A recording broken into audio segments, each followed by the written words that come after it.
अभी सब्सक्राइब करें हमारे YouTube चैनल ईश्वर टीवी को और देखिए वीडियोस सबसे पहले। दो पति पत्नी और साथ में बेटा ले लिया, तपस्या करने गए।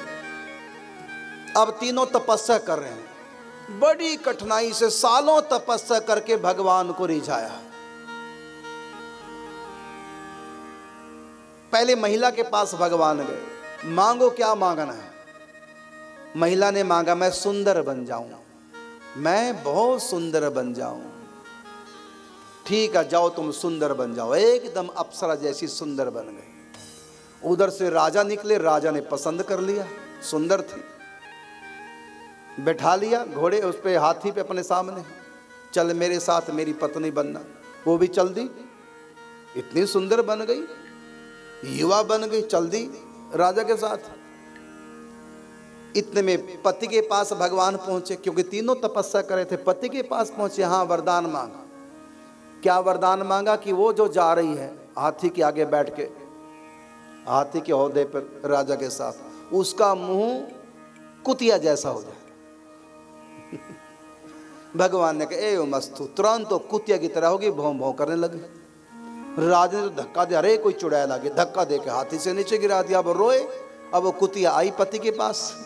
अब पति कहाँ पसंद करते, तो भाग तू राजा के पास, कुतिया कहीं की, मुझको छोड़कर सुंदर का वरदान लेकर सुंदरता का राजा के पास जा रही थी। दुखी हो गई, रोने लगी, पाँव में पड़ी। इतने में भगवान पहुंचे बेटे के पास। बेटा वरदान मांग। तो बेटे ने माँ की दुर्गति देख ली थी, तो कहा कि मेरी माँ वैसी हो जाए जैसी घर से आई थी। अब उसकी माँ वैसी होगी जैसे घर से आई। पति पत्नी में समझौता हो गया। अब तीनों तीन वरदान लेके घर गए वापिस। तीनों ने तीन वरदान लिए, घर वापिस गए। घर वालों ने पूछा हो गई तपस्या? हाँ हो गई। रीझ गए भगवान? हाँ रीझ गए। वरदान मांगे? हाँ 3 वरदान मांगे। दिख तो कुछ नहीं रहा, क्या मांगा? का जैसे गए थे वैसे आ गया।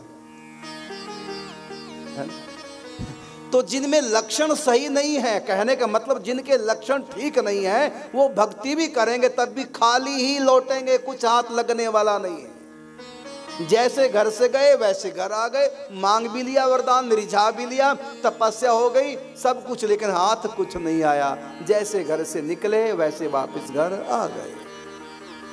निष्फल गई ना भक्ति। तो जिनके अंदर लक्षण सही नहीं है, वो बहुत सी भक्ति करके भी खाली हाथ रहते हैं, और जिनके पास लक्षण सद्गुण अच्छे हैं, वो थोड़ी सी भक्ति करके भी बहुत कुछ प्राप्त कर जाते हैं।